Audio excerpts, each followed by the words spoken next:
Halo semuanya, ketemu dengan aku Ananda Trichaya Nasution dengan NIM C1053. Nah, kali ini aku akan menjelaskan terkait induksi hormonal dan hipopisasi. Nah, di sini ada daftar isinya beberapa, teman-teman bisa baca. Kemudian lanjut, apa sih itu induksi hormonal? Nah, induksi hormonal ini adalah metode pemberian hormon tambahan dari luar tubuh untuk bertujuan merangsang perkembangan dan pematangan gonad, sehingga proses reproduksi ini dapat terjadi lebih cepat dan sesuai dengan kebutuhan. Sesuai dengan yang saya baca dari jurnal yaitu Putra dan Rozai 2020. Dan ini sangat penting di budidaya perikanan. Kenapa? Karena metode ini tuh penting karena ingin mempercepat pematangan gonad dari ikannya untuk meningkatkan efisiensi produktivitas di perikanan budidaya. Selanjutnya, apa sih fungsi-fungsi dari induksi hormonal? Yang pertama adalah memperoleh gamet di luar musim pemijahan, karena beberapa ikan itu ada yang sesuai dengan habitat aslinya cuma satu kali musim saja dalam memijah, sehingga dengan adanya induksi hormonal ini dapat berlangsung sepanjang tahun. Kemudian yang kedua, mempercepat kematangan gonad sehingga gamet ini dapat diperoleh lebih awal.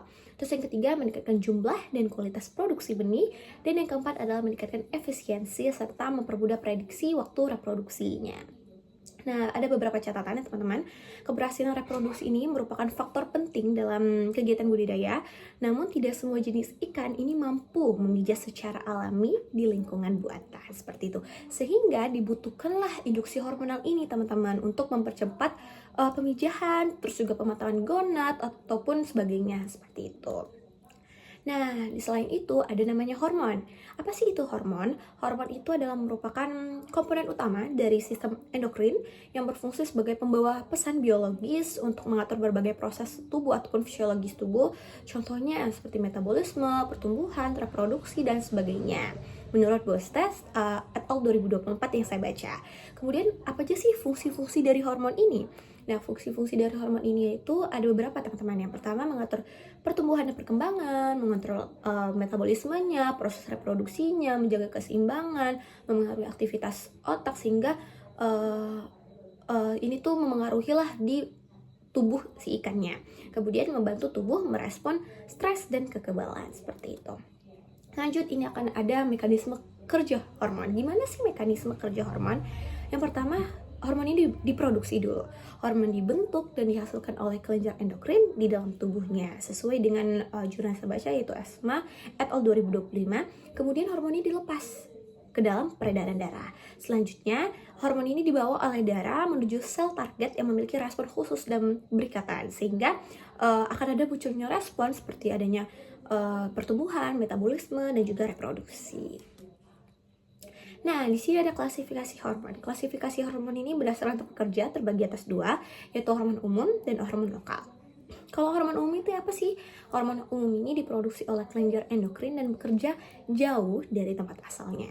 Nah, sedangkan hormon lokal ini adalah bekerja di area sekitar tempat sekresi teman-teman. Nah, untuk lebih lanjutnya di sini cara kerjanya gimana? Kalau misalnya hormon umum dia diproduksi oleh kelenjar endokrin, terus kemudian dilepas ke aliran darah dan dibawalah menuju organ atau sel target yang letaknya jauh dan merespon hormon tersebut seperti itu. Kemudian ada hormon lokal, diproduksi di area sekitar-sekitaran sekresi, tempat sekresi, kemudian dilepaskan ke cairan jaringan di sekitarnya, dan terjadinya respon lokal seperti terjadi di peradangan ataupun regulasi sel tertentu. Nah, contoh hormon pada ikan yang biasanya digunakan untuk para pembudidaya, yang pertama yaitu OODF. Nah, OODF ini digunakan pada induk ikan yang virgin, yang masih virgin, maupun yang pasca pemijahan.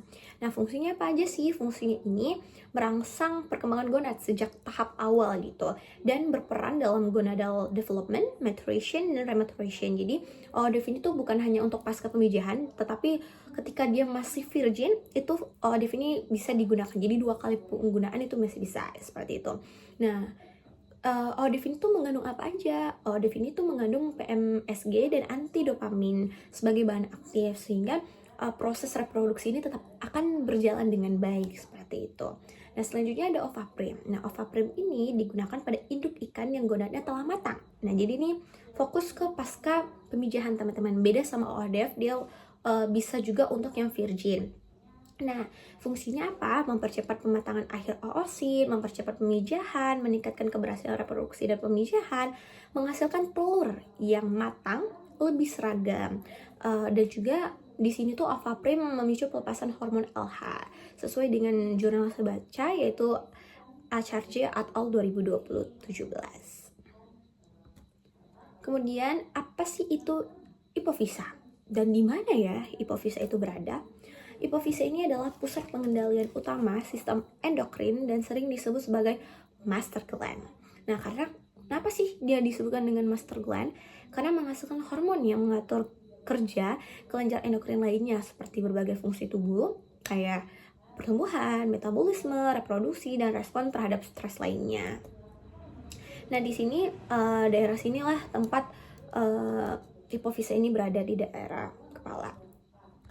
Nah, di sini lebih jelasnya hipofisa ini terdapat di mana? Ada namanya hipotalamus, otak depan, ada infundibulum, dan di hipofisa ini di sela tursikanya seperti itu. Gimana sih ciri-cirinya? Yang pertama ada bulat, putih, dan biasanya beratnya itu sekitar 2-3 mg. Nah, jenis donor hipofisa jadi terbagi atas 3, teman-teman. Yang pertama ada homoplastik, heteroplastik, dan universal.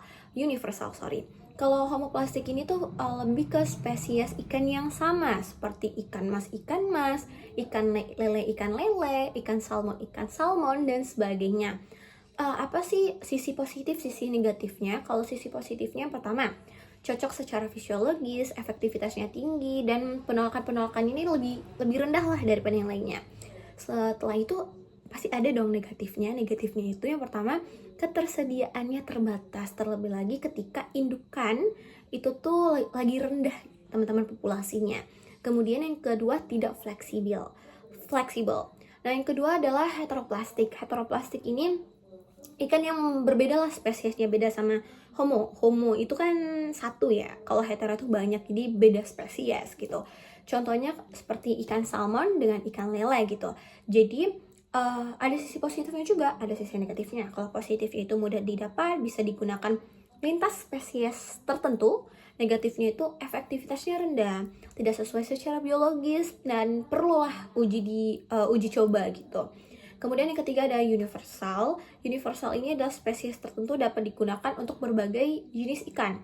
Nah, biasanya tuh beberapa jenis universal yang sering ditemukan dan sering dilakukan itu adalah ikan mas, ikan salmon, dan ikan lele, teman-teman. Nah, positifnya apa? Yang pertama, fleksibel, praktis juga. Kemudian yang negatifnya apa? Butuh penyesuaian dosis pastinya. Kemudian efektivitasnya bisa bervariasi. Lanjut, ini adalah mekanisme kontrol hormon. Jadi, gimana sih mekanisme kontrol hormon ini terjadi pada ikan? Nah, itu terjadi awalnya ada dari lingkungan. Lingkungan ini akan memberikan faktor eksternal lah kepada beberapa organisme akuatik, salah satunya adalah ikan, seperti dari intensitas cahayanya, terus juga ada fotoperiodnya, dan stres ataupun sebagainya. Nah, nanti environment ini akan diambil lah dari sisi eksternalnya menuju ke hipotalamus. Dari hipotalamus akan menghasilkan GnRH, nanti akan lanjut ke pituitari. Nanti di pituitari ini akan menghasilkan gonadotropin. Nah, di gonadotropin ini tuh di pituitari ini akan ada namanya dopamin minus. Jadi dopamin ini akan dikurangin sehingga menggunakan antidopamin dengan adanya GnRH plus gitu. Nah, nanti akan dari si pituitari ini akan menghasilkan dua hormon. Yang pertama ada FSH dan juga LH. Nah, kalau FSH ini adalah untuk pematangan awal, teman-teman. Nah, untuk pematangan awal ini akan berlanjut menghasilkan testosteron ataupun estradiol yang akan membantu adanya proses fitologenesis. Nah, fitologenesis ini adalah seperti pembuatan kuning telur gitu, teman-teman. Dari fitologenesis nanti akan lanjut lagi ke gonad seperti itu. Nah, biasanya seperti estradiol ini itu dihasilkan dari gonad kemudian diberikan lanjut ke hati, dari hati balik lagi ke gonad untuk melanjutkanlah perkembangan gonadnya. Kemudian si LH ini tuh berbeda dengan FSH. Kalau LH ini untuk pematangan akhir. Nah, pematangan akhirnya menghasilkan yaitu selanjutnya adalah maturation inducing steroid. Nah, ini tuh akan terjadinya final oocyte maturation, teman-teman. Begitulah mekanisme kontrol hormon. Ingat aja, environment, hipotalamus, kemudian juga pituitari. Habis pituitari, gonad menghasilkan estradiol akan balik lagi ke hati untuk melaksanakan proses fitologenesis. Dari fitologenesis balik lagi ke gonad untuk perkembangan gonadnya selanjutnya, seperti itu. Nah, prosedur menginduksi hormon ini ada berbagai tahap. Yang pertama itu adalah pemotongan kepalanya dulu, terus yang kedua pembelahan kepala, pembukaan tengkorak, sehingga pada akhirnya kita mengambil hipotalamus, teman-teman. Nah, titik induksi ini tuh ada berbagai titik, teman-teman. Ada 6. Yang pertama ada intramuskular. Intramuskular ini tuh fokus ke titik injeksinya adalah dalam otot gitu, dalam otot seperti di pangkal ekor ataupun punggung ikan. Di sini tuh ada positifnya juga, ada negatifnya juga. Kalau positifnya penyerapan hormon cepat, kemudian juga mudah dilakukan. Negatifnya itu juga ada, yaitu adanya kerusakan otot jika tidak tepat dan kurang efektif lah bagi ikan-ikan kecil, karena dia tuh fokus ke otot ya teman-teman. Karena pada ikan kecil tuh belum maksimal lah adanya intramuskular ini. Kemudian adanya intraperitoneal. Intraperitoneal ini adalah titik injeksi yang fokus ke rongga perut ataupun abdomen di bagian ventral dekat anus ataupun sirip. Nah, positifnya apa? Positifnya ini adalah efektif untuk berbagai ikan dan risiko otot rusak itu lebih jauh lah, lebih menurun daripada intramuskular. Kemudian yang kedua, bagian negatifnya, pertama reaksinya lebih lambat dan melukai organ dalam, seperti itu. Ketiga, adanya intrakranial. Intrakranial ini fokusnya ke bagian otak ataupun pituitari di bagian kepala, langsung ke kepala ngeinjeksinya. Dan ada sisi positifnya pastinya dan sisi negatifnya. Kalau untuk positifnya adalah efektif menstimulasi hormon, dan bagian negatifnya sulit untuk dilakukan dan butuh keahlian tinggi, dan resiko kematiannya juga jauh lebih tinggi karena fokusnya ke otak gitu teman-teman, karena pusat saraf juga di otak segala macam. Kemudian ada intravena. Intravena kata dari vena aja, yaitu peredaran darah, berarti titik injeksinya terdapat di pembuluh darah ikan. Nah, bisa di daerah punggung ataupun ekor. Nah, positifnya adalah penyebaran hormonnya cepat karena dia melalui peredaran darah pastinya. Kemudian bagian negatifnya sulit untuk dilakukan atau tidak cocok untuk semua jenis ikan, seperti itu.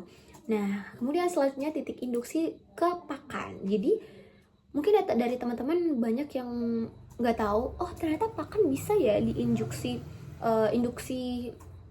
hormon seperti itu. Bukan hanya langsung ke tubuh ikan, tetapi ke pakan ikan juga bisa, ataupun oral seperti itu. Jadi melalui pakan, kemudian mereka masuk melalui mulut dan ke saluran pencernaan. Disitulah terjadinya proses si hormon ini bekerja seperti itu.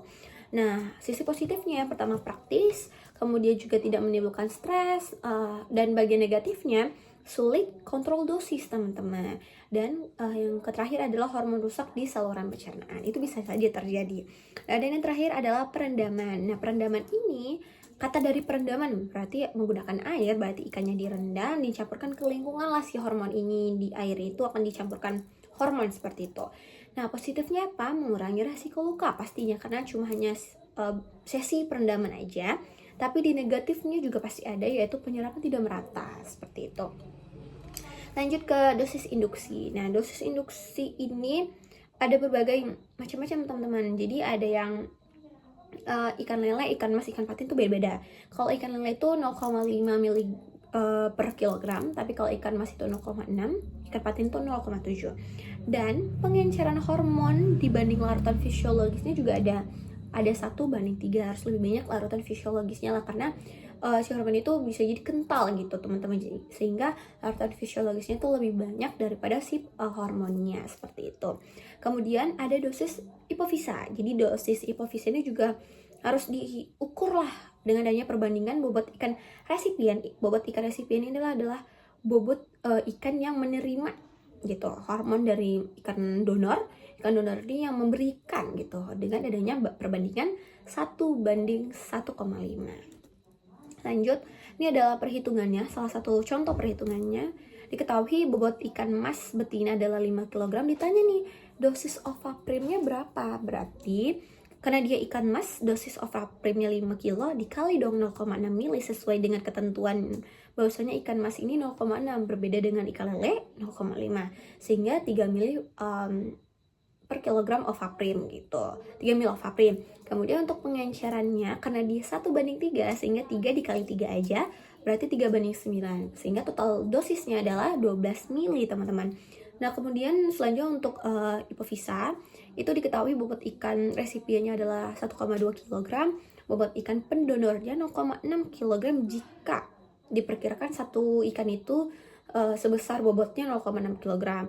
Sehingga berapa sih bobot donor yang dibutuhkan nih teman-teman? Nah sehingga bobot totalnya 1,2 dikali 1,5 kg yang sesuai dengan perbandingan 1:1,5 sama dengan 1,8 kg. Nah sehingga total ikan pendonornya ini tinggal dibagi aja, total hasil 1,8 kg ini dibagi sama jumlah bobot dari per satu ikan, yaitu 0,6 kg sehingga dibagi 0,6 kg sehingga ikan yang dibutuhkan itu sekitar 3 ekor seperti itu teman-teman. Nah ini merupakan daftar pustaka yang saya gunakan untuk menyusun pembahasan ini ataupun PPT ini terkait induksi hormonal dan hipofisa. Dan ya saya ucapkan terima kasih kepada teman-teman dan audiens yang sudah mendengarkan pembahasan saya pada hari ini. Mohon maaf jika ada kesalahan, and yeah, thank you for watching, bye bye.